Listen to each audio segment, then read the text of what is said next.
Welcome to the Market Mystics Podcast. I'm Joshua. I'm Kim. Let's dive in. Do you think exposing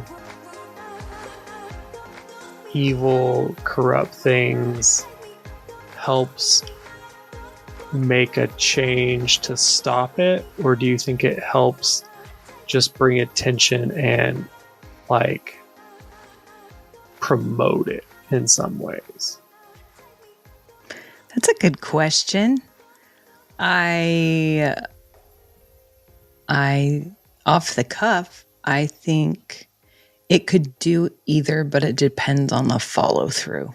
Mm-hmm. Like simply turning on a light doesn't always make a bad guy go away. It just shows that it's there. But what are you going to do once the light has shed full illumination on it? Is that what you're looking for? Yeah, I think that essentially is. This week I've listened to 2 different podcasts from people, one of whom was exposing some pretty horrific things that are going on with kids around the world. And the other one just kind of more generally talking about the US as a country. And so the one about kids was talking about how there's a lot of games that kids have access to that are opening the door to people with bad intentions. And that one I actually thought was man, I think that's important to know, because if you were a parent who just thought, oh, this is a kid's game, it's designed for kids, why would there be something I needed to be concerned about existing inside this game? You would have no reason to look at it if someone didn't show you, or if you didn't happen to notice what was going on.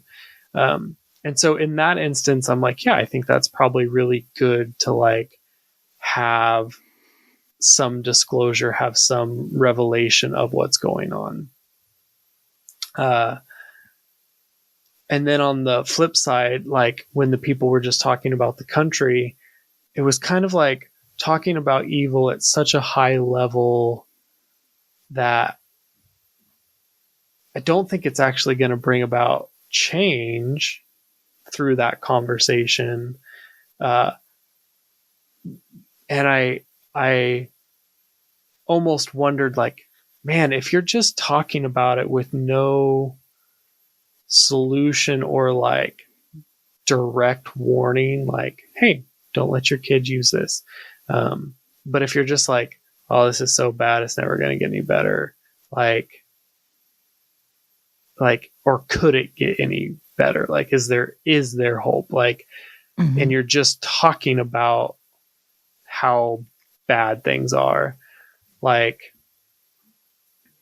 just wonder, does that do anything? Is that worth it? Is that at what point does exposure offer hope, and at what point does exposure I don't know, not? And I think you're right. It's the follow-up. Yeah, I think in your second example of essentially just bringing awareness to something, but without some sort of action or warning or something, I do think it almost feels empty until somebody becomes aware who's going to do something about it. Or who's willing to step up and be okay, Lord, send me, right? Right. But if no one made them aware of it, would they ever know to step up? Mm-hmm.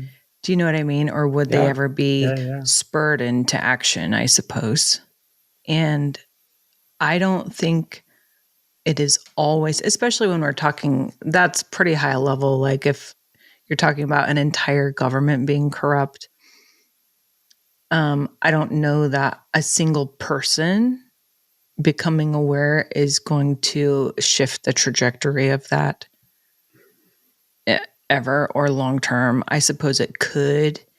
But I do think the right people at the right time being made aware of it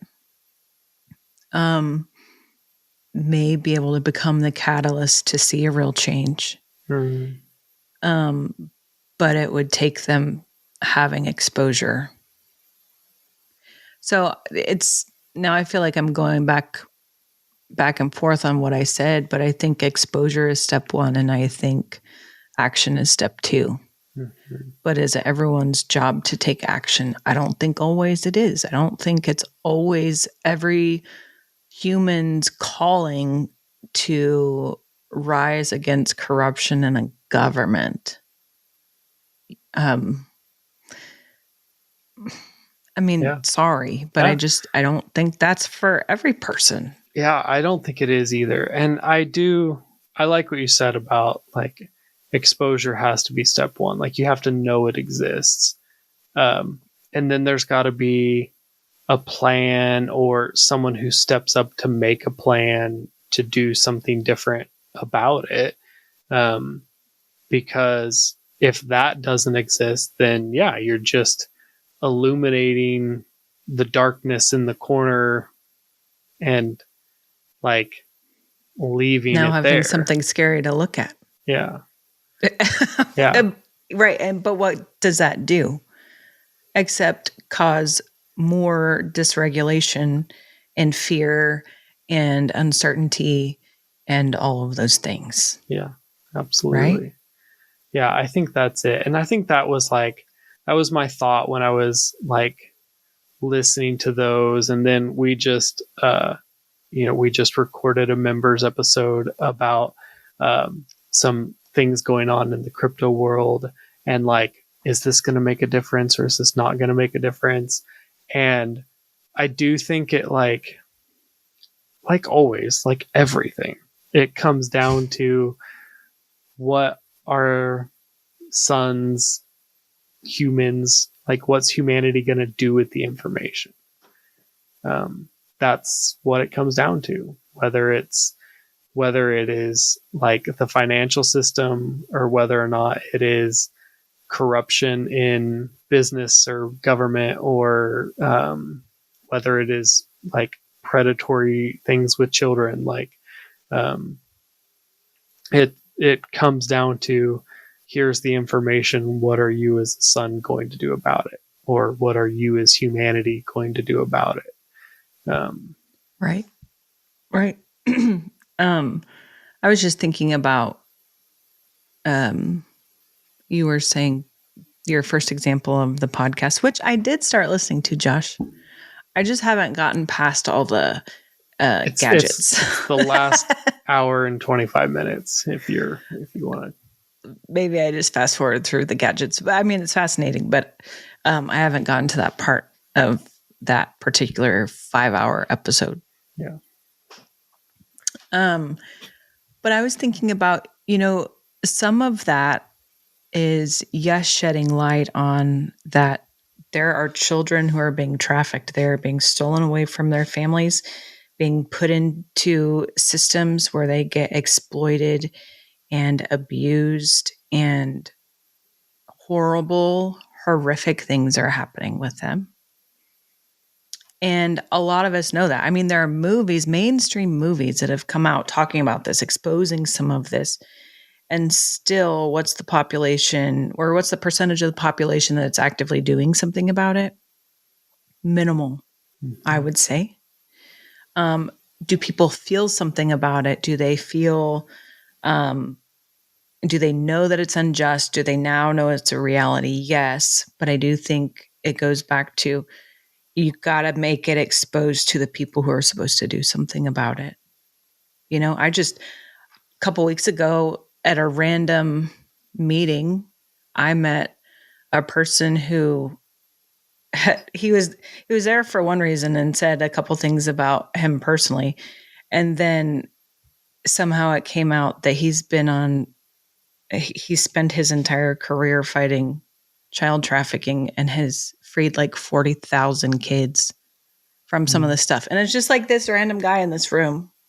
Yeah. And it's like, that's kind of a big deal, but you get somebody who is activated into it, and then the action takes, and then there's a change that can really start taking place for the things that are unjust, even to those, I mean, to those of us who feel that it's unjust but don't know what to do about it, or don't have the spurring on to leap into action. Mm-hmm. And that's difficult as well, because you want to change. Yeah. Right?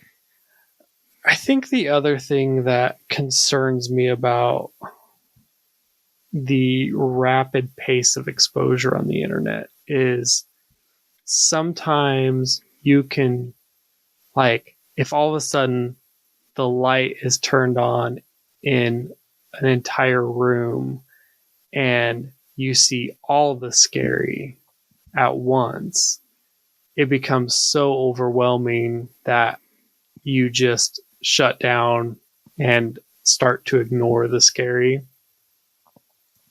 And then you get like desensitized to like, nothing surprises me.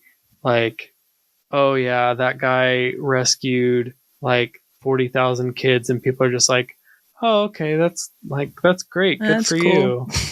But like that should spur questions like, why are there 40,000 kids that needed rescued? Like that, like if that doesn't start to spur, like even if you aren't the one who's supposed to do something about it, if that doesn't have an emotional response, like why is your heart hardened towards the devastation of kids? Like, and I think that that's one thing that too much exposure does is the only way to survive. Like I don't even think it's a horrible, harsh thing, but it's the way your body survives is to shut down to the point where like you don't see that anymore. Because that's the only way you could exist in a warehouse full of scary. Like, you know, it's the only way you're going to sleep at night is if you just say, oh yeah, I knew it was there. It's no big deal. Like, yeah, I just think like that's one thing that I'm like, man, is all this exposure helpful? Or is it like so much that people can't even handle it?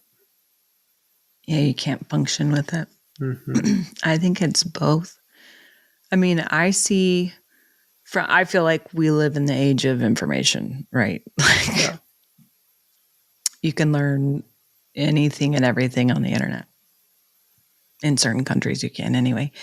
And I think having so much information at our fingertips is super helpful because you build a foundation on which you can build pretty rapidly.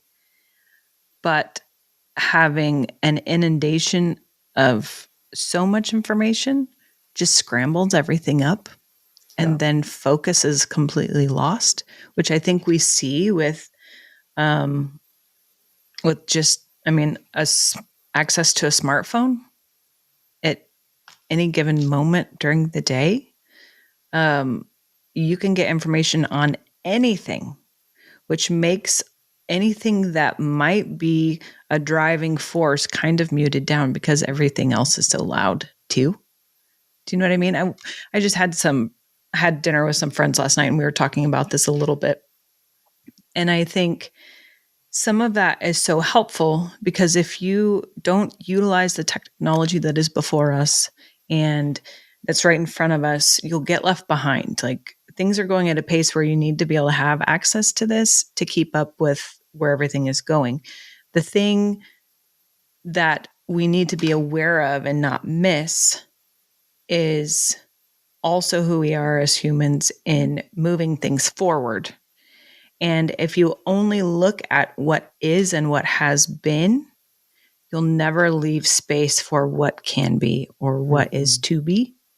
And I think that's the narrow line that we need to be really aware of and not limit ourselves to only what can be found in this little box, but know that there's more that hasn't been written yet and it isn't out there yet. And you're not going to be able to find it in this, but you still have to have those new thoughts. You still have to be able to think a new thought. You have to have a new thought process. You have to still be forging these new neural pathways, and you still have to actually be able to think. Yeah. Been seeing this trend online. I've seen it called different things, but like dopamine balancing or something. And it's literally you just sit in a quiet, empty room for an hour.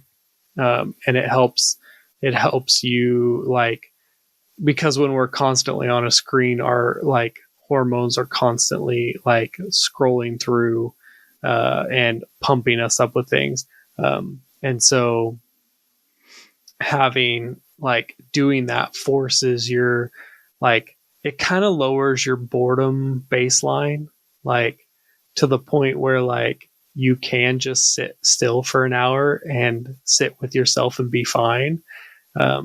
And I think that's so interesting because one of the things that will happen when you do that, now I haven't done this, but one of the things I've done it, but not for an hour, and I haven't done it consistently.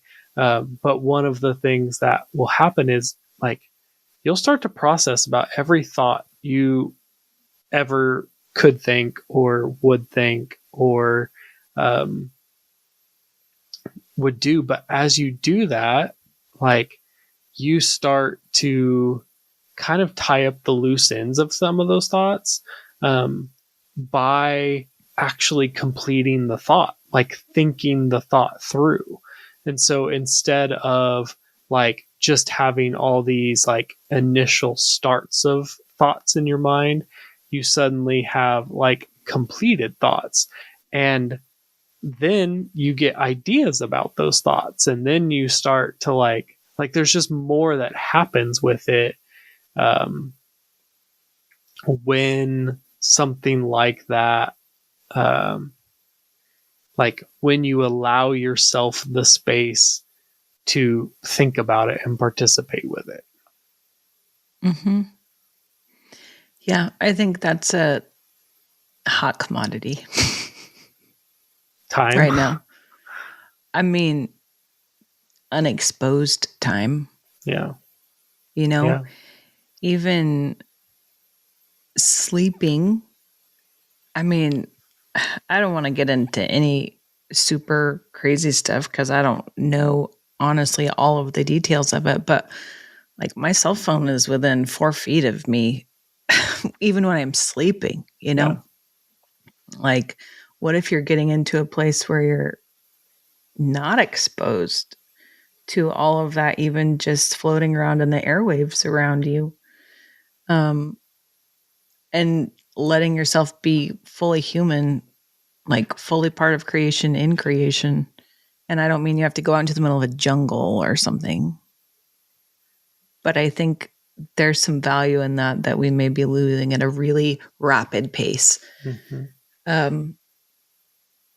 But yeah, being able to sit and be still and have thoughts that don't immediately get answered, you know?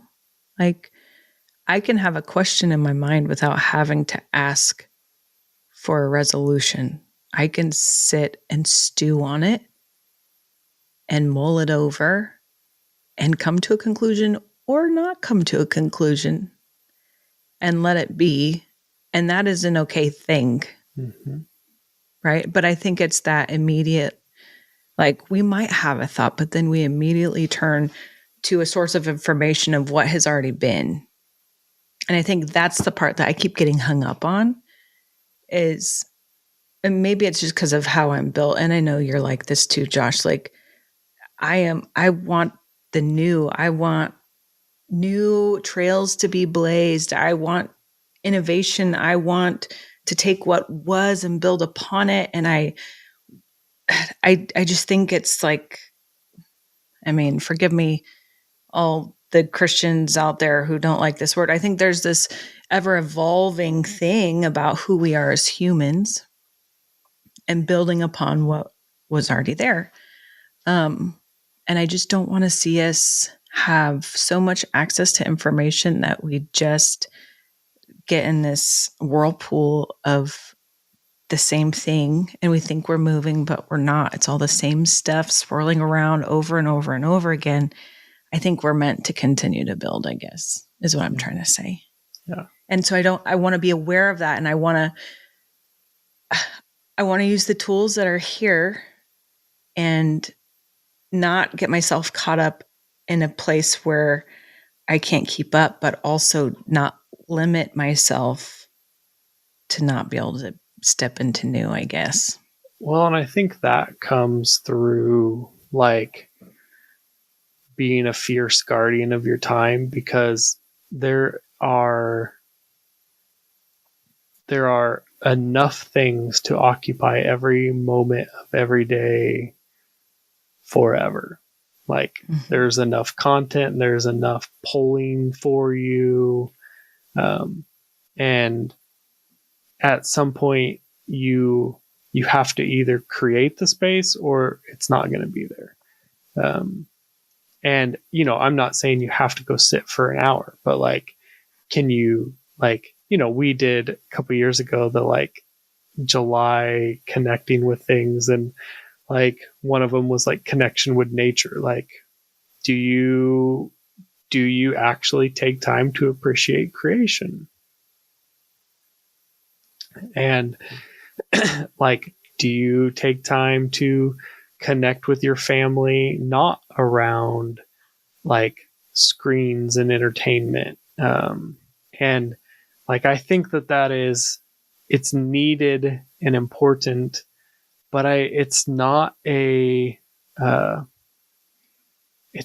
easy thing to do. Like, it's not an easy thing to build those habits. It's not an easy thing to do to maintain that space, because everything around you is vying for that same space. Yeah. I think we have to be more intentional than ever. And because we have so much pulling at our attention. Yeah. Like more than ever. Yeah. Don't you think? Absolutely.